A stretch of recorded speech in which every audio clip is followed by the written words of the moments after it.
Hello there. I am live, I do believe. I'm just gonna hang out for a few moments until my internet catches up with the fact that I'm live.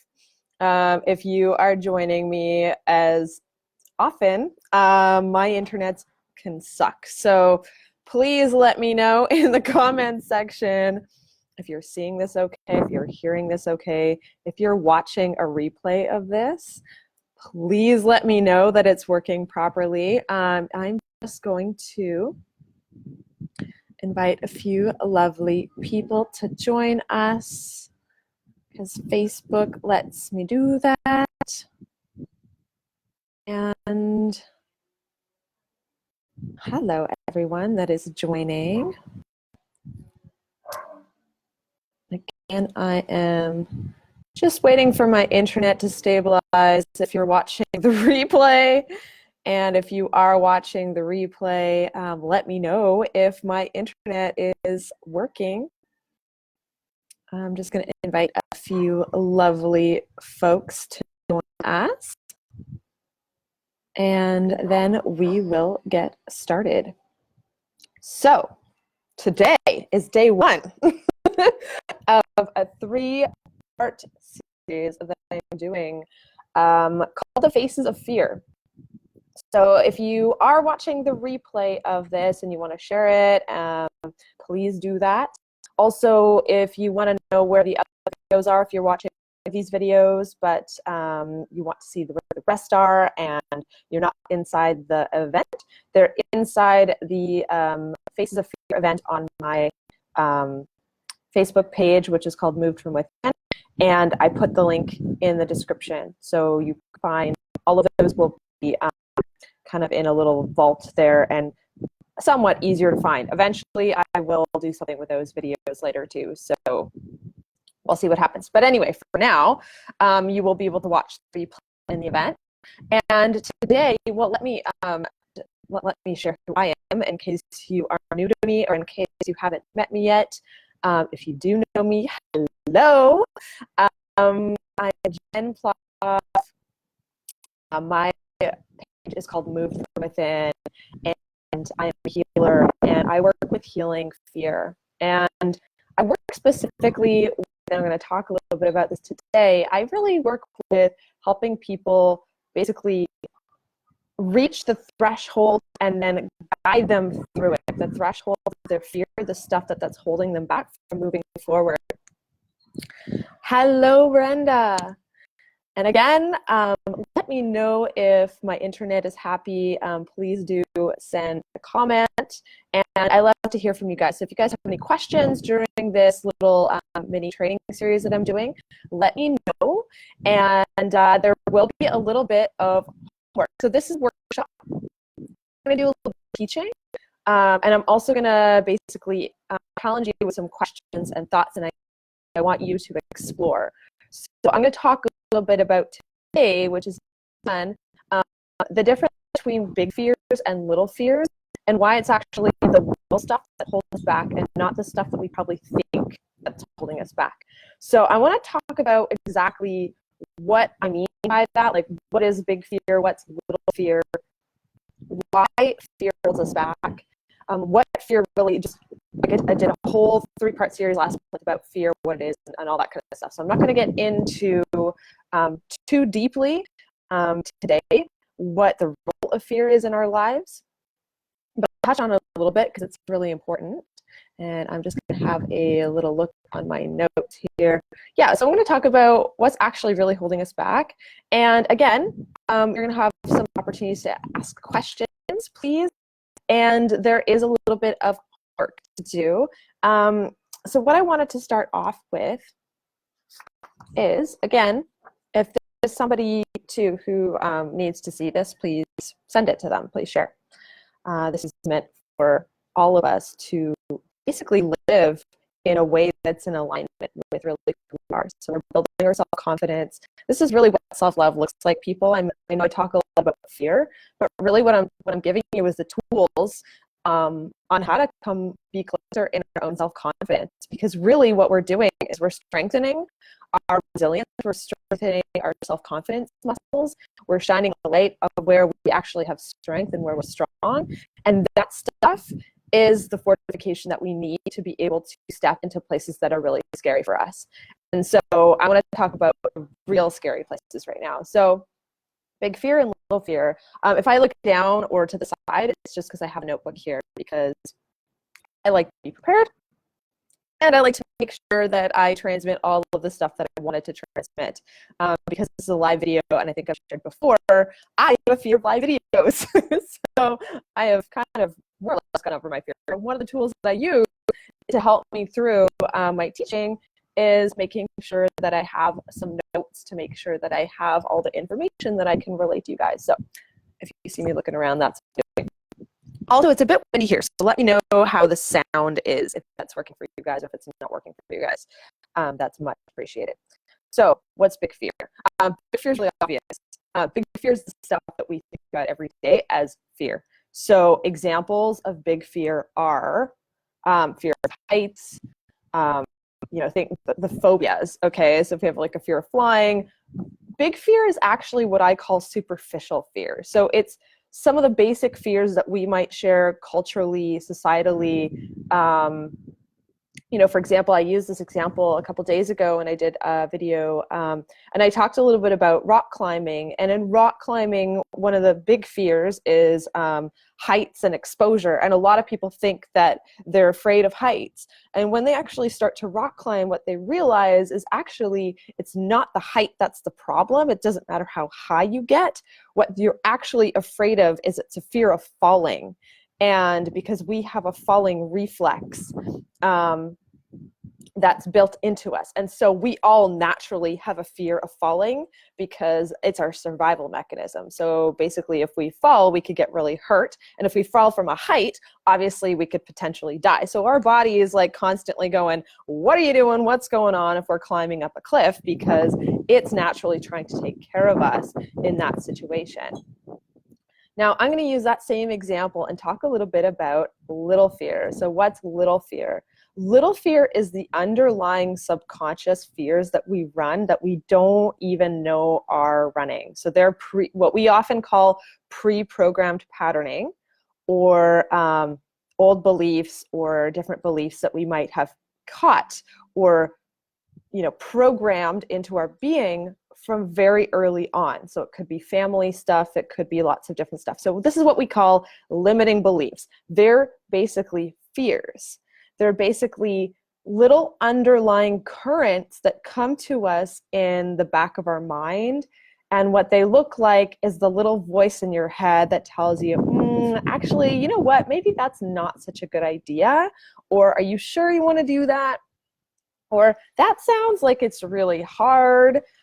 Those little voices that we have are actually our little fears, and they're not us, but the trick and the reason why they're so hazardous for us to be able to reach our goals and push through those thresholds is they sound like they're us. They sound like they're part of who we are. And so today what I wanted to actually talk about is unpacking not just what defines a bigger fear and these little undercurrent fears, but I'm actually going to give you some exercises to work on at the end to start to unpack for you what that looks like for you. Because there are some common, and tomorrow I'm actually going to get more into some of the common thread themes that we have. So we all have some basic what I call kind of the faces of fear. So basic things that are like societal, cultural, different things like that. So I'm going to get into that a little bit more deeply tomorrow.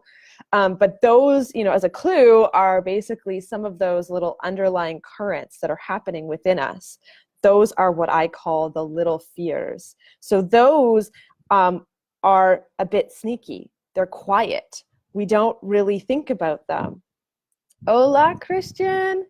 So we don't really notice them because they sound like they're us. They sound like they're part of our personality. They sound like their thought process, and they're familiar. And so they feel safe and they feel natural, and they don't cause any kind of alarm, because really what they've been doing is basically protecting us in society for a really long time. So we might call it the ego, and it's not the ego. We kind of have different little aspects of ego self. So these are personality traits that we've developed. These are ways of being that we've developed to basically help us function and protect ourselves in society. The problem is that some of those habits really actually prevent us from reaching big goals, reaching big dreams, and improving our health. So they actually help us from when we say, oh, I really want, this healthy habit, I really want to work out and do these things. They're the voices of self-sabotage that keep you from doing what you say you want to do. And I'm even going to go further into that, and they actually might be the voices that tell you you should do this, or you should do that, or you shouldn't do this. The interesting thing is that we often get this voice confused with the voice of our higher self. So this is why it's really important. This is really, really, really important. I wanted to talk about. These little fears often get confused for our higher self. So how do we differentiate that? And I'm going to get into the differentiation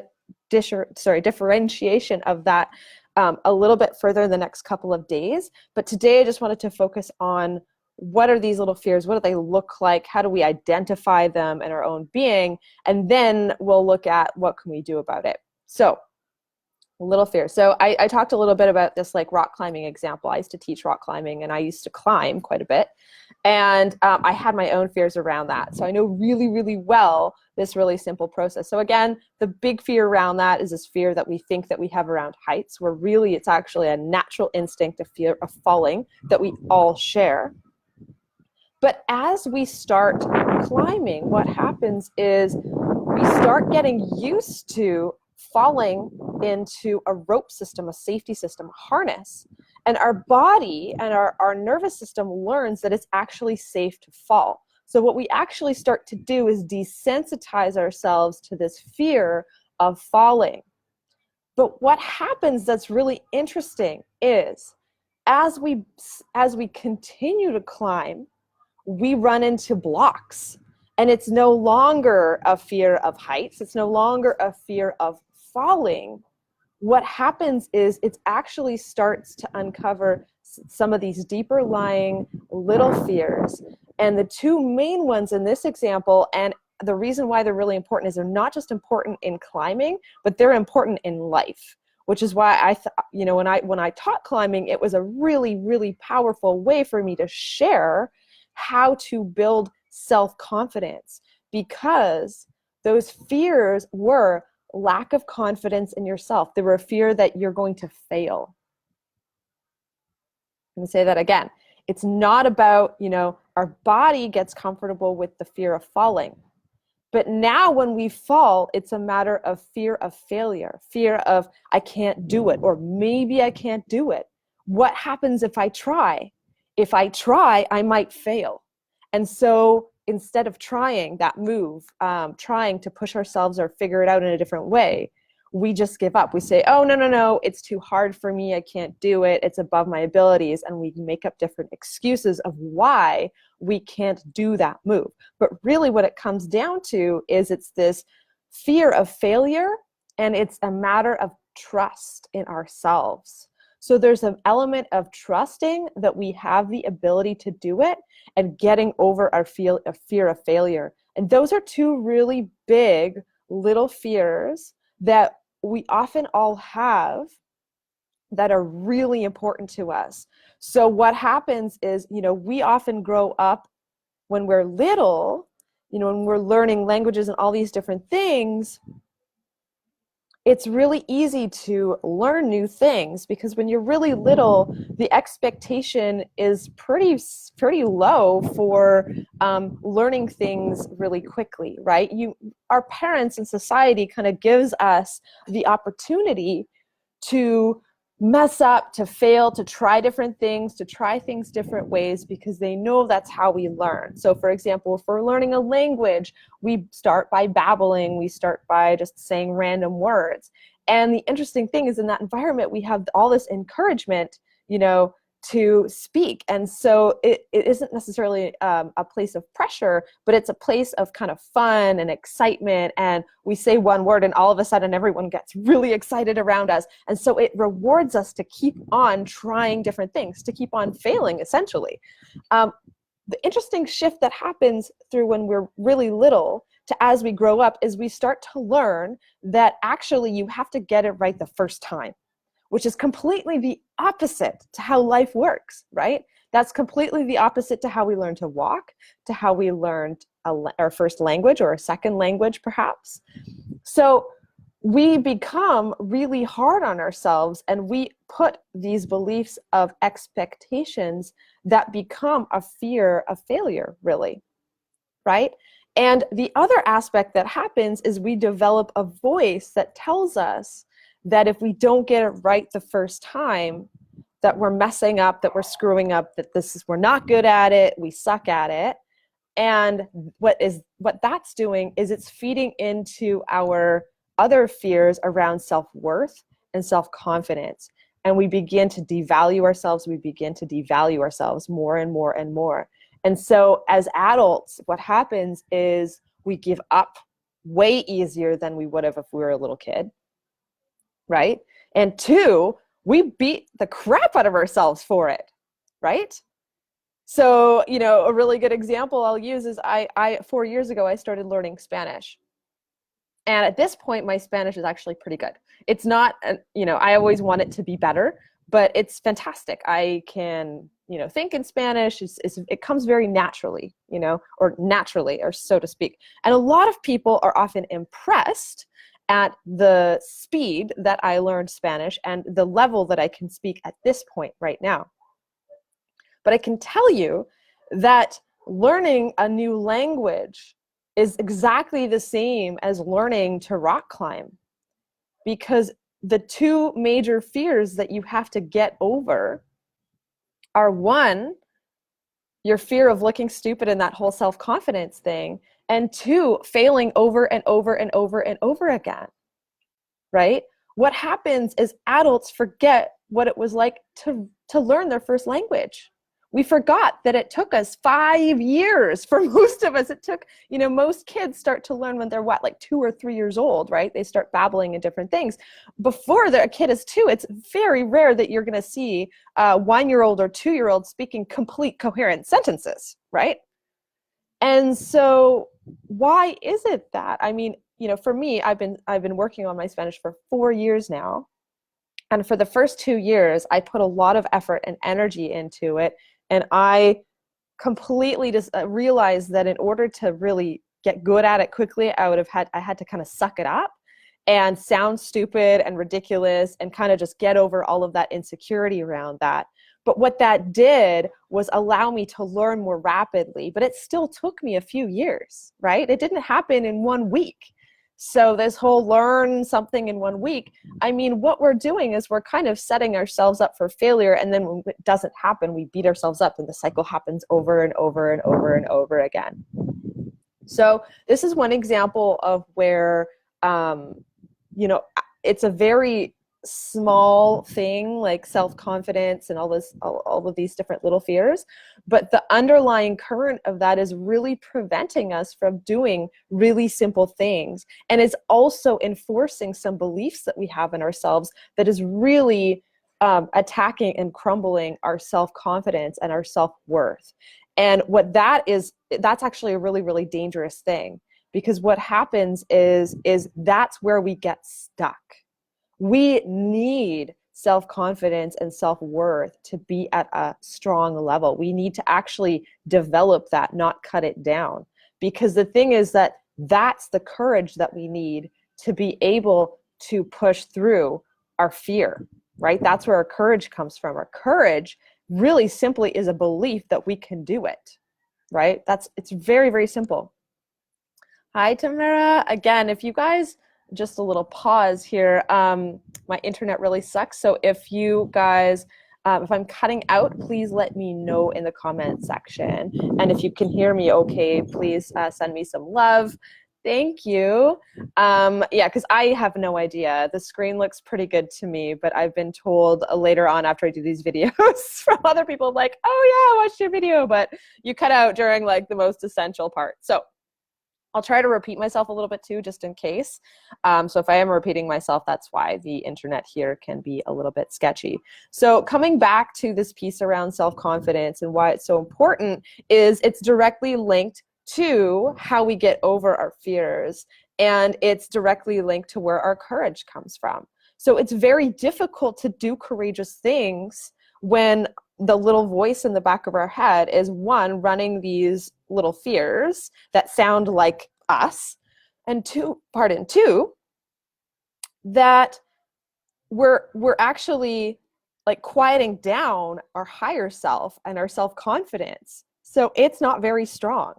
So this is what in adulthood kind of like is destabilizing a lot of our sense of our ability and our faith in ourselves to be able to do things.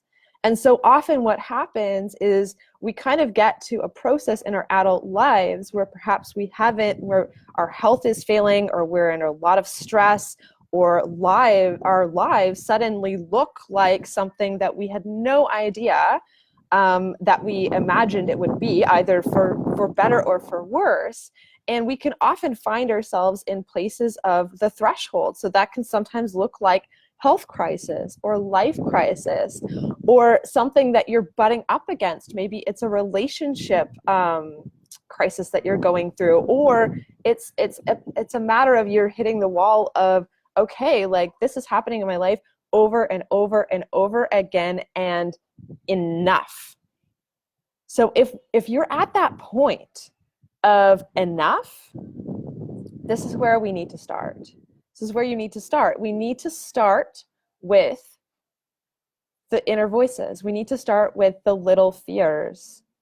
And so what I wanted to share with you guys is your homework assignment for today. So again, I'm just looking to the side here to have a quick look. This is my fabulous little start each day with a grateful heart. Isn't that lovely? Anyway, I'm a big journaler, and I have lots of different journals for everything. So this is like my working journal, but I have many. On a side note. So today, okay, so what we're going to do is, what I want you to do is reflect upon what are some of your own patterns and habits. And we're going to start with the stuff that's obvious and that you're aware of. So you might already be aware of particular patterns that are going on for you. Okay. So you might be aware of a particular voice that kind of comes up, or a particular pattern. So right now we're kind of thinking bigger patterns. So this is not a lot about like self-analysis. We're not kind of getting down. What I don't want you to go is judginess. Okay. So like, we're not going into judgment here. This is really important, because when we start doing self-work, when we start doing healing work, it's really easy right away to go into like, you suck at this. So no judgment allowed. Okay. Neutral space. And if you haven't reached neutral space, you need to work a little bit first on getting that courage place up, and working with some connecting with some self-love talk first. So I'll be doing actually little hint in December. I'm like playing around with how I'm going to do this, but I actually think I'm going to do like a 30-day challenge around self-love, because seriously, the holidays is when we need it. So if that's something that is a project for you, working on the Courage Self-Love Container, it's coming very soon. And of course, that's what I teach in my one-on-one work. I go into that very deeply and very thoroughly. So again, if that's a place of like, I know I need to work on self-love and I don't know how to do it, that's exactly the work I do. So if that's calling to you, again, reach out to me on Messenger. That's usually the best way. I usually have a conversation and I will provide you with some resources. So your homework. So before I get into the homework, I just realized that within that, I didn't really talk a little bit about this. So let's talk a little bit about differentiation. So I did talk about Big fears and little fears. So big fears are kind of that stuff that we all share. Fear of falling, fear of death, that kind of stuff, right? That's the big stuff. The little stuff, some of that we're going to share. So some of that are going to be common threads, societal threads, that kind of stuff. I'm going to get into some of those common threads layers tomorrow and what they look like and how they show up for us individually. But right now, I just want you to take a little bit of stock of what's going on for you. So what are some of your littler fears? And what the other way, like I mentioned this earlier, is little fears can often show up as our self-identity and our ego self. So what we're actually going to look at is some of the ways that we identify of who I am. And so what I want you to do is actually do a little journaling exercise, and you're going to look into some of the ways that you see yourself right now. And so an example is writing down, thanks for the love, Tamara. Some examples of this are, I want you to write out a little bit about who you are and some statements that you might notice that you say a lot. And before you do this writing exercise, maybe take like the rest of the day. Like you don't have to do this writing exercise today. You can do it over the next couple of days. But what I'd like you to do is start to notice in your conversations, like for example, when you introduce yourself to somebody, what are some of the statements that you come up? And I want you to pay particular attention to statements like, I always, or I never, or I'm always like that, or I'm never like that. So when you make finite statements or finite statements, so, the always and the never towards yourself, notice what are those statements. So for example, oh, I'm not a morning person, or I'm always late, or I'm always early, or I'm always totally unprepared, or I'm always in chaos, or my life is always chaotic, stuff like that. Notice what those statements are for you. So you might have some right away. You might have to take a few moments to kind of sit with them. And if nothing comes up right away, again, start to notice when you talk to people, what are some of the things that kind of automatically roll out of your mouth? You probably don't even think about these things, but just start to pay attention to what are your always statements, what are your never statements about yourself. So these are basically your definition of how you see yourself. And this is these are the different layers of your own ego. And what I want to talk about too is the role of the ego. So I'm going to write down, I'll write this stuff down in the comments too. Let's see, what else do we have in here? Oh yeah, so there's some questions around these comments. So once you kind of write down some of these statements, so, for example, I'm never on time, I'm just like that. Or, oh, I roll on my own time. Any kind of layer or aspect of that. So personality things that you think are fixed, or I'm super stubborn, or I'm a total pushover most of the time. Those kind of statements. What I'd like you to do is after you write them down, you're going to ask yourself, is this really true? So very simply, you're going to write that stuff down. So I'm always late. Is that really true? Is that a fact? Right? Because what I'm asking you to do is differentiate between your behavior and who you think you are. So this is where we're going. The second question is, and again, I'm going to write this down in the comments. So the first question is this really true about me? Second question is, do I want this to be true about me? So this is all about how attached how attached are you to that statement around yourself? Often when we build these little statements, and they're really simple, they roll off the tongue, we don't even think about them. So I'm always late. So do I want to be always late? Maybe there is a part of me that kind of attaches to that statement or that way of being in a lot of ways for some reason. So we're not going to get into the deep stuff around this first. I just want you to think about, is it true? And do I want this to be true? So really simple stuff. The third question is, who would I be and what would my life look like if this statement was different? So if this statement was false, if I'm not always late, what would my life look like? And how would it look differently if this statement was false? So again, I'm going to say them again and I'll write them down in the comments. But the first is simply, is this true? Is this really true? 2, do I want this to be true? And 3, who would I be and what would my life look like if this statement was different, if this was false?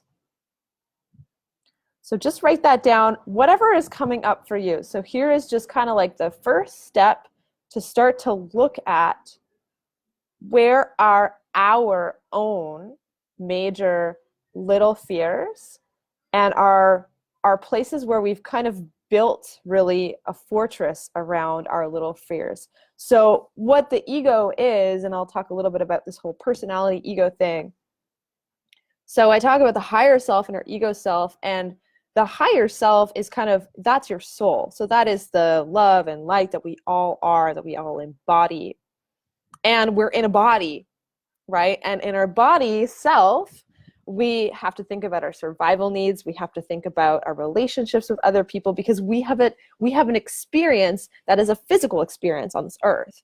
And so what our ego is, what our personality does, is basically help us navigate being in a body, being in relationship to other things around us, and being in a cycle where we are born and eventually we're going to die, and in between we're going to have all of these different experiences. And so our ego and our personality is basically trying to ensure our physical survival through all of these different experiences. So what we're really looking at here is the dance between the higher self and the embodied self, our ego. So this is another way of kind of looking. The ego often gets demonized.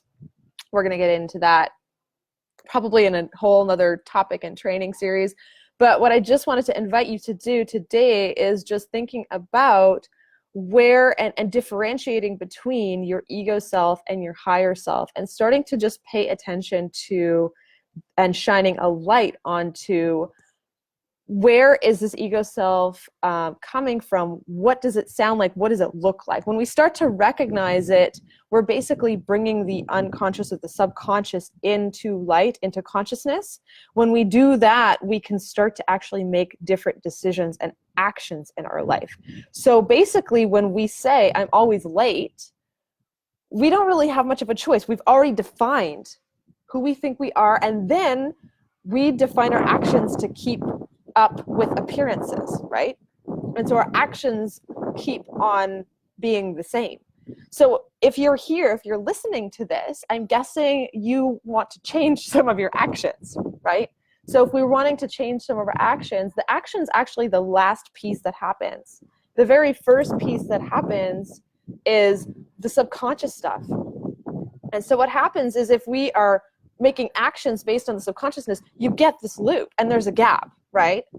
So this exercise, although it's really simple, it's one of the first steps to help us to look at the subconscious so that we can start to bridge the gap, right? Because this is really where if we want to bridge the gap between higher self and embodied self, they need to have a relationship, right? Without a relationship, how are we going to have this body-mind union? You know, we talk about this all the time in spirituality and health. We're gonna, yoga is about union of the body and mind. However, the practice of getting there, thanks for the love, guys, the getting there is not a simple thing, because the way that we view often these different things, we're looking at them through the lenses of all of these different little fears and ideas that we have. So if we don't shed light on our belief system, if we don't shed light on these little fears that are underlying our undercurrents,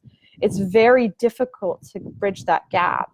And the other really big block for us is the judgment piece, because what happens is then when we don't make the action that we want to see, we judge ourselves And then basically on top of what we've got going on, we put some more weight on top of it, which is completely unnecessary. So again, coming into these questions and coming into the questions from a place of curiosity is really important.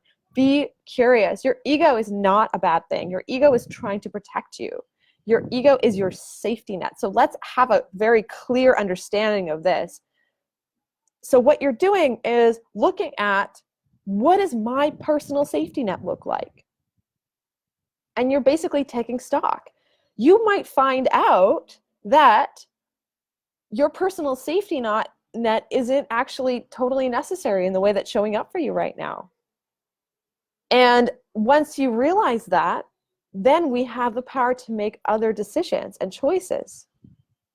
And again, I just wanted to talk a little bit about this gap because, again, if you have questions or queries and anything about this, please comment.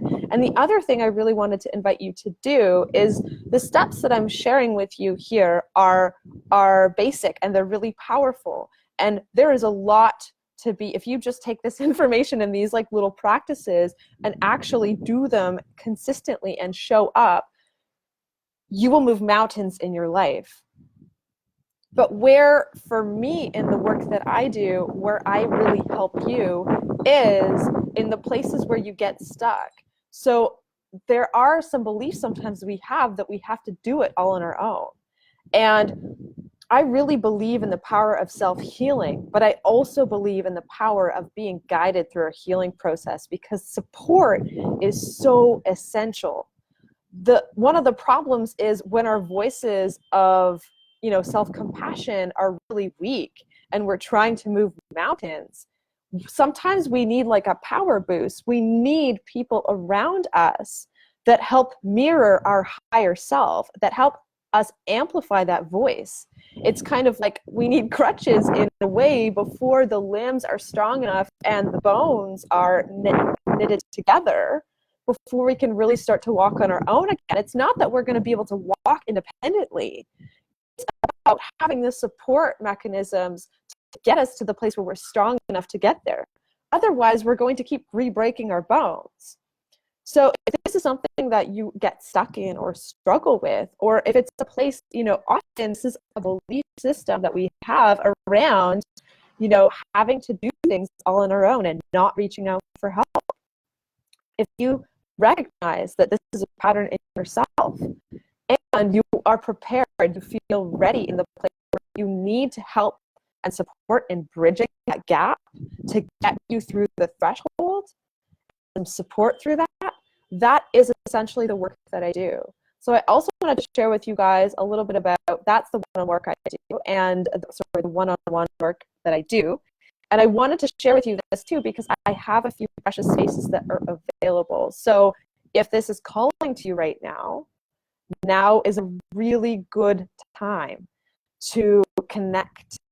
And there's a few, it's really interesting. One thing I wanted to touch on is this time of year is often the time of year too where we can really put up roadblocks for ourselves. So with the holiday season and all this kind of stuff, this is a place where we can kind of get into the default of getting really busy or feeling overwhelmed and all this kind of stuff. And this is actually the time of year where it's actually the most important to have support and help, because not only do we have our own mountain of hurdles, but then we have all of this stuff around us that can potentially, deep dive us to overwhelm. So I find for myself, this is like, for example, for my clients, the time of year where we're like, oh, like right now I live in Mexico, it's the tourist season is starting and it's getting to be high season and very busy. And this is the point where people are like, oh yeah, I'm going to put that off. I'm going to do that later. But this is the very time when we need the support. This is the very time when we need someone to tell us and keep us to our higher self of saying, if you keep doing this, you're going to burn the hell out. So we need those reminders of actually, little self-check here. It's only 5 minutes. Sometimes what happens is it's like a 5 or 10 minute conversation that I might have with a client that are like, oh, you know, I'm not sure, we might have to reschedule that session or whatever because, oh, I've got this, this, and this, and this, and this. And their nervous system's up to here and they've got all this mountain of stress going on. And we have this conversation of 5 minutes of saying, hey, how did you start your morning? You know, did we start our mornings in panic and stress, and then our whole day is in that? And we kind of forget that we can actually live in a place of spaciousness of time. We can live in a spaciousness of energy, and things can actually be in a nice regulated way, even if we have a large to-do list. And it's actually most essential when we have a lot on our plate to have someone to bring us back to the ground, because then we can be more effective of showing up in the way we need to show up, right? Because often this is an excuse, right? We come to the threshold, and so we start to make excuses. We start to be like, oh, I don't have time for that, or I don't have the cash right now, or oh, it's not, you know, it's not, there's too much other stuff going on. The interesting stuff is this work happens 24/7, 7 days a week. When we do self-work, it doesn't start and stop.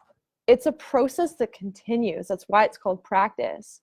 And so if this is something that you struggle with, then this is something that I work to help my clients with. Because the thing is that we need to stay in self-love. We need to stay in resource, even when things are going a little bit crazy. That's when we need it the most, right? I mean, often we want to do like retreats and all this different stuff and all this self-work when we feel good. But that's not when we need it.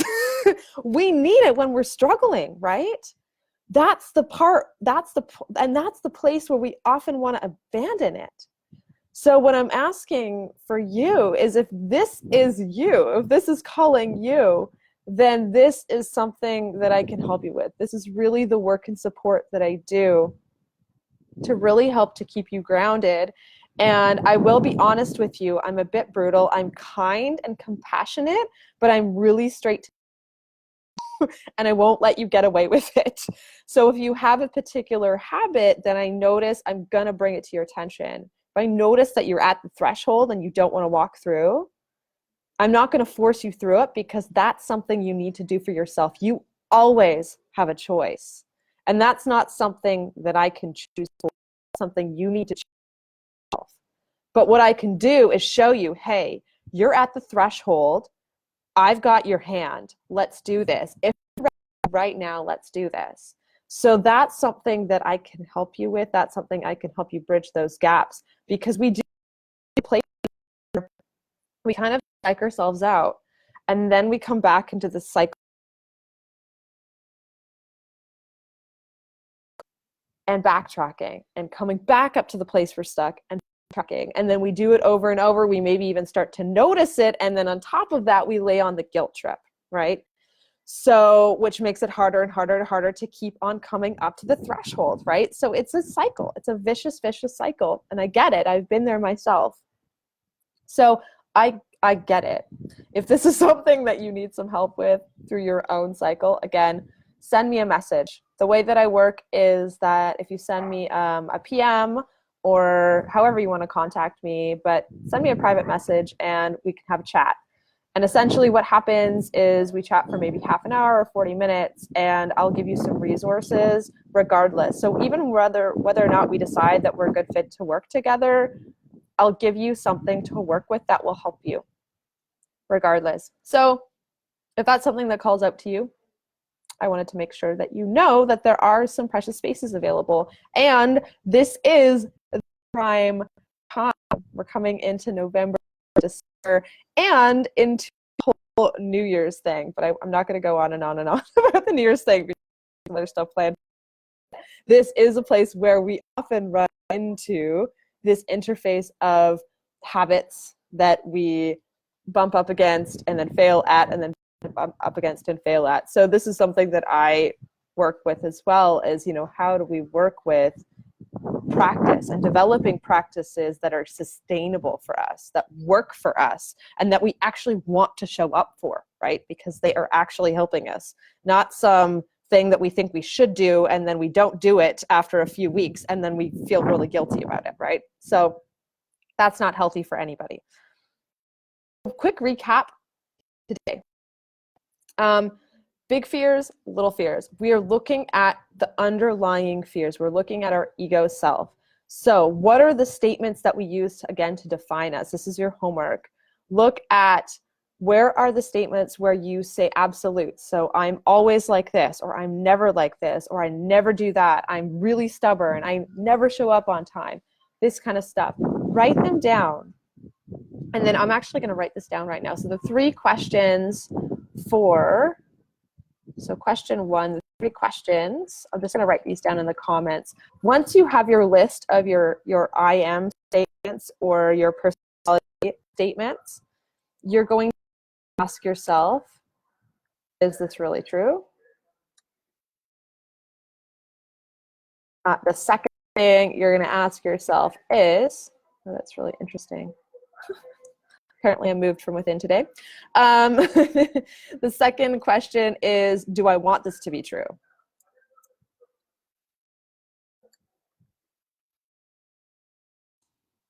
Do I want this to be true?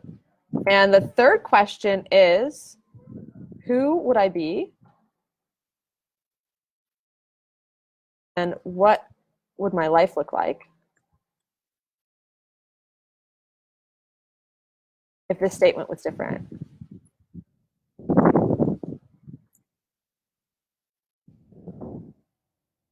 So that is your homework for today, for the next couple of days. Thank you all for joining me this beautiful Friday. If you're watching the replay, it might be another day. But today, if you are joining me live, it's a beautiful Friday afternoon. I'm here with my fabulous mural background of the beach. And hopefully later I'll have a little bit of time to check out the sunset, which has been lovely as always. I can never get enough around the sunset on the Pacific coast. Like it's in my bones. There's a reason why I'm here. So anyway, I'm wishing you guys a wonderful day. Thank you so much for joining me. Today is day 1 again of 3 days. So tomorrow, same time, we're going to talk a little bit about our underlying, the little fears, but we're going to talk about some of the main cultural ones. So often the ones that we share culturally and societally, and we're going to break down what some of those are and how they affect us. We're also going to talk about related to really, really, really important, and they connect to some of the statements that often kind of what we're exploring to today. So they will connect, and then on day 3, what are we doing now? Day 3. Let me have a quick little note.